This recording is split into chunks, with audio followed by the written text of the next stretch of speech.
ॐ दां दत्तात्रेयाय नमः। ॐ द्रां दत्तात्रेयाय नमः। ॐ द्रां दत्तात्रेयाय नमः। ॐ द्रां दत्तात्रेयाय नमः। ॐ दत्तात्रेयाय विश्वगुरु परब्रह्म स्वरूपाय श्री गुरुदेवाय अवधूताय नमो नमः। ॐ दत्तात्रेयाय विश्वगुरु परब्रह्म स्वरूपाय श्री गुरुदेवाय अवधूताय नमो नमः। ॐ दत्तात्रेयाय विश्वगुरु परब्रह्म स्वरूपाय श्री गुरुदेवाय अवधूताय नमो नमः। अवधूत चिंतन श्री गुरुदेव दत्त, श्री गुरुदेव दत्त, श्री गुरुदेव दत्त। पूछते हैं गुरुजी, मोक्ष पाने के लिए कितने करोड़ मंत्र करने चाहिए?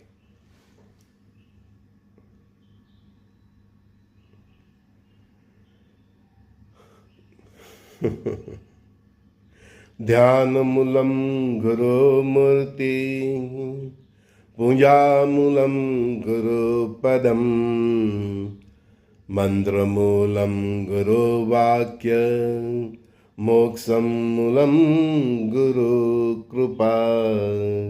ध्यान मूलम गुरु मूर्ति, पूजा मूलम गुरु पदम, मंत्र मूलम गुरु वाक्य, मोक्षम मूलम गुरु कृपा। क्या बोला भगवान ने? ध्यान करो तो गुरुनी मूर्ति न करो, पूजा करो तो गुरुना चरणों नहीं करो, ગુરુનું વાક્ય મંત્ર સમાન ગ્રહણ કરો, એનું પાલન કરો। મોક્ષમ મૂલમ ગુરુ કૃપા, પછી ગુરુની કૃપાથી મોક્ષ પ્રાપ્ત થાય। और ये पूछते रहते कितने करोड़ मंत्र जाप करो है। ये मंत्र आप सब पढ़ते होंगे, कई बार पढ़ते हो, फिर भी आप उसके अर्थ को नहीं समझते कि ध्यान करना है। ध्यान करना है मतलब चिंतन करना है। वो जो आजकल ध्यान सिखाते हैं वो नहीं, आपके चिंतन में श्वास श्वास दत्त नाम स्मरणम, तो आपके चिंतन में हर पल गुरु की मूर्ति होनी चाहिए आपके आँखों के सामने। सोते जागते बैठते उठते अपने कर्म करते अपना आपका चित्त मन बुद्धि गुरु में ही होना चाहिए। उसको बोलते हैं ध्यान मूलम गुरु मूर्ति, पूजा मूलम गुरु पदम। गुरु के चरण इतने प्रिय होने चाहिए। कई बच्चे तो उनकी पादुका भी पूजा करते हैं, इतने प्रिय होते हैं उनके लिए गुरु, तो गुरु की पादुका ग्रहण करते फिर उसकी पूजा करते हैं। तो ध्यान मूलम गुरु मूर्ति, पूजा मूलम गुरु पदम। तो गुरु की पादुका का भी इतना महत्व है।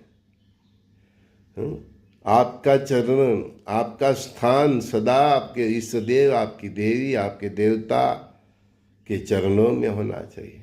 और केवल आपका ध्यान गुरु के चरणों में नहीं होना चाहिए।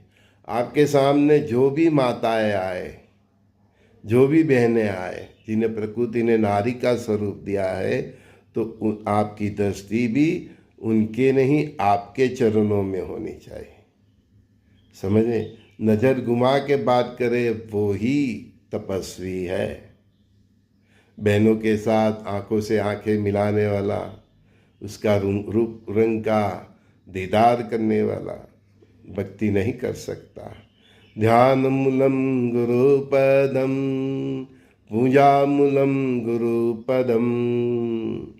तो हमारी दृष्टि हमेशा गुरु के चरणों में होनी चाहिए, और गुरु का जो वास है वो हर नर नारी के चरणों में होनी चाहिए। नारी का सम्मान इससे ज़्यादा नहीं। तो परमात्मा ने हमारी दृष्टि को भी किधर रखा है? गुरु के चरणों में। परस्पर देव भाव से देखा जाए तो हर नर नारी के चरणों में। इतना सम्मान होना चाहिए, स्वाभिमान भी होना चाहिए, लेकिन अभिमान नहीं होना चाहिए। मंत्र मूलम गुरु वाक्य, तो मतलब गुरु जो भी बोलते हैं वो मंत्र समान उसको सीरियसली लेना चाहिए। कई लोग हम आते हैं तो हमारी बात भी काटते हैं, व्हाट्सएप में आके भी हमारी बात करते हैं, और गुरुदेव भी बोलते हैं, दो बात नहीं होती। आपने अगर गुरुदेव बोला तो फिर गुरु की बात को काटो मत, चाहे आप उनकी बात से सम्मत हो कि ना हो, तब मौन रखना चाहिए। गुरु की बात को नहीं काटना चाहिए। मैंने अपने गुरु को जिंदगी में कभी सामने जवाब नहीं दिया, चाहे उन्होंने ऐसी ऐसी बातें करी कि जो मैंने नहीं की है, मुझे नहीं पसंद है, जिसके लिए मुझे दंड दिया गया है, मैं फिर भी खामोश रहा। हाँ, एक ही बार मैं उनके सामने बोला था, वो मेरे सामने ही बैठे अभी। एक ही बार मैं उनके सामने बोला था, जब वो क्रोध में आके मुझे बार बार चल फुट गांधू इधर से, चल फुट गांधू इधर से, है, सुबह पड़े आ जाता है, दोपहर पड़े आ जाता है, चल फुट। तो कई बार मुझ पे आके क्रोध किया, एकदम दुर्वासा जैसे ऋषि जैसा, परशुराम जैसा क्रोध करके आते थे, चल भाग साले गांडू, चल भाग। गाली भी देते थे, मारना ही बाकी था। इतना क्रोध, दुर्वासा ऋषि, परशुराम जैसा। तब मैंने एक बार, मुझसे रहा नहीं गया, तो मैंने एक बार यही कहा था कि परमात्मा केवल ये इधर नहीं है, परमात्मा हर जगह है, कण कण में है, अणु अणु में है। आप मुझे किधर से भगाओगे और किधर किधर भगाओगे? मेरा यह उत्तर था। वो क्रोध में थे, फिर भी मेरा उत्तर सुन के प्रसन्न थे कि बेटा सच बोल रहा है, इसकी साधना सिद्ध हो गई है। क्या बोला मैंने? क्या आप मुझे किधर किधर भगाओगे? आप किधर किधर से मुझे हरदुट करोगे, भगाओगे? परब्रह्म पिता परमात्मा तो कण कण में है, अणु अणु में है, हर दिशाओं में है। बस एक ही बार मैंने अपने जीवन में उनको जवाब दिया था, वो भी ये जवाब दिया था कि आप मुझे किधर किधर भगाओगे? परमात्मा तो, भगवान तो अणु अणु में है, कण कण में है। तब एक बार उन्होंने बताया था कि बेटा तू जहां है मैं वहां हूं, है ना। इसके बाद होती है मोक्षम मूलम गुरु कृपा। ये 3 स्टेज आप पार कर जाते हो, फिर गुरु की कृपा से मोक्ष होता है। ये श्लोक बार बार समझिए, हर इसके 4 भाग में है, तो 4 खंड को बार बार समझिए। ये शब्दों में बहुत गहराई है, ये कि सिंपल श्लोक नहीं है। फिर अंत में आप ये अवस्था में आ जाते हैं मोक्षम मूलम गुरु कृपा। फिर आपका अनुभव देख के, आपका जीवन देख के वो देखते हैं कि आपकी शुद्ध सात्विकता, आपकी चरित्रता, आपका सखा भाव, आप परस्पर देव भाव तक आप पहुंच गए हैं। नर और नारी से आप पर हो गए हैं, किसी भी प्रकार के धर्म के भेद से पर हो गए, पूरे विश्व को एक परिवार की तरह समझते हैं। तब वो गुरुदेव कृपा करते हैं, मोक्षम मूलम गुरु कृपा। फिर उनकी कृपा से आपका मोक्ष होता है। मोक्ष मतलब परमात्मा के चरणों में सदा सदा के लिए स्थान। वो ऐसी गति देते हैं। और जब उनकी इच्छा होती है तब आपको वो स्वयं पृथ्वी पर भेजते हैं संजय दस्ती की तरह लोगों को रास्ता दिखाने के लिए, और फिर वापस प्रभु के चरणों में स्थान मिल जाता है। मैं कहाँ था, कहाँ मैं देवी माँ की सेवा कर रहा था, मुझे सब दिखाया गया है।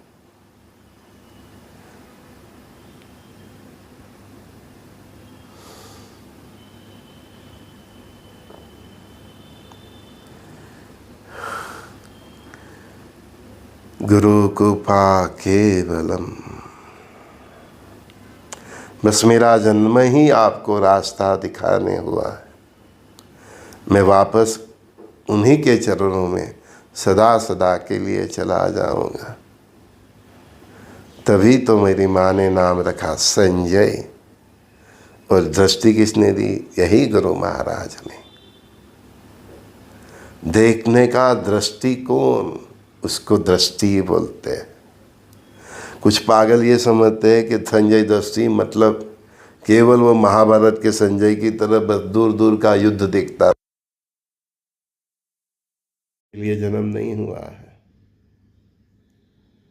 आपका धर्म के प्रति जो दृष्टिकोण है उसको बदलने के लिए मेरा जन्म हुआ। आप जो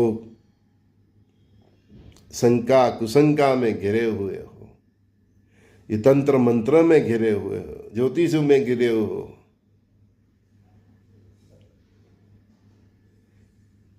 सबसे मुक्त करने के लिए मेरा जन्म हुआ है।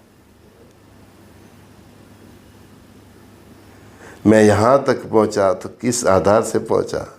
शुद्ध सात्विक जीवन चरित्र, सखा भाव, परस्पर देव भाव, ध्यान मूलम गुरु मूर्ति, पूजा मूलम गुरु पदम। यहाँ तक गुरु के केवल चरण ही, हर नर नारी के चरणों में आपकी दृष्टि हो, चाहे कितने भी बड़े हो। कई लोग मुझे मिलने आते हैं तो वो देखते हैं कि मैं ज़मीन को देखता रहता हूँ, नीचे ज़मीन पे देखते हुए मैं बात करता हूँ।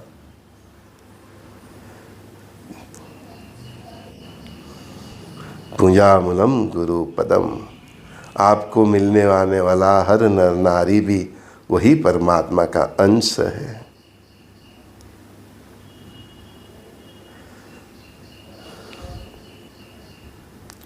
मंत्र मूलम गुरु वाक्य, जिसको एक बार गुरु मान लिया तो फिर उसकी बात कभी कटनी नहीं चाहिए। गुरु की बात को काटो मत। गुरु की बात को, जगत गुरु श्री कृष्ण भगवान की, वासुदेव की बात काटने से कौरवों की क्या गति हुई, और श्री कृष्ण भगवान वासुदेव की बात मानने से पांडवों की क्या गति हुई।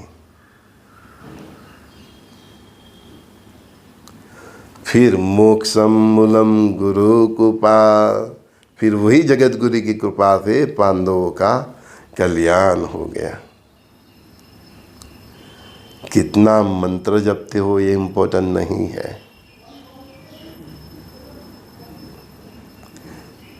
ये मंत्र समझिए अगर मोक्ष पाना है तो। आज का संवाद स्वयं परमात्मा ने बोला है। मैं तो कुछ सोच के भी नहीं बैठता, बस आपका प्रश्नों के उत्तर उनको प्रणाम करके बताता हूँ, वो ही बोलते हैं। और उन्होंने यही मंत्र दिया, ध्यान मूलम गुरु मूर्ति, पूजा मूलम गुरु पदम, मंत्र मूलम गुरु वाक्य, मोक्षम मूलम गुरु कृपा। बस हर पल आपका हर रोज़ जीवन जो है, डेली रोजिंदा जीवन में हर पल हर क्षण वही गुरु का ध्यान हो, आपका चित्त परमात्मामय हो। आप जिसको भी मानते हो, राम कृष्ण शंकर हनुमान श्री गुरुदेव दत्तात्रेय भगवान नव दुर्गा 64 योगिनी, आपकी कुल देवी अल्लाह यीशु महावीर बुद्ध, 24 आवर्स आपके हर श्वासोच्छ्वास, आपकी हर क्रिया में भी बस आपका ध्यान एक एक मन का एक भाग उसी गुरुदेव में होना चाहिए। और आपकी नज़र गुरु के चरणों में, और गुरु समान सर्व नर नारी जो स्वयं परमात्मा के अंश है, परस्पर देव भाव से आपकी दृष्टि, आपका नज़रिया, उसमें भी वही आपके इष्ट देव है, सखा भाव है, इक्विवेलेंट भाव है, तो आपकी दृष्टि हमेशा उनके चरणों पे होनी चाहिए। सेवा भाव होना चाहिए, जो आपको मिलने आते हैं उसका कल्याण करने का भाव होना चाहिए। मंत्र मूलम गुरु वाक्य, और फिर गुरु ने जो आपके एक एक शब्द कहा हो, वो शब्दों को बहुत गहराई से समझना चाहिए, बहुत सीरियसली लेना चाहिए, और उसी रास्ते पर वही शब्दों को पकड़ के जीना चाहिए। देन आफ्टर फाइनल मोक्षम मूलम गुरु कृपा, फिर एक दिन गुरु का हाथ आपके शीश पे आ जाता है। वो इस दरा पे हो न हो, चाहे कोई भी अवस्था में हो, वहाँ से भी उनका हाथ आपके सिर पे आ जाता है और आपका मोक्ष हो जाता है, मतलब कल्याण हो जाता है। आप भवो भव के बंधन से मुक्त हो जाते हैं और सदा सदा परमात्मा के चरणों में रहने को पात्र हो जाते हैं।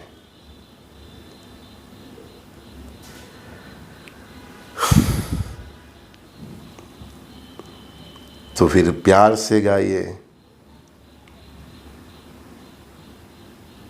क्या गाओगे? अनंत कोटि ब्रह्मांड नायक महाराजाधिराज योगीराज, बस ऐसे उसको पुकारते रहिए। आपका चित्त का, मन का, बुद्धि का एक भाग 24 आवर्स बस उसके ऊपर ही होना चाहिए। उसको ही बोलते हैं ध्यान, उसको ही बोलते हैं उपवास। उपवास माने परमात्मा के निकट वास, और भोजन इतना जितना आप भजन कर सको।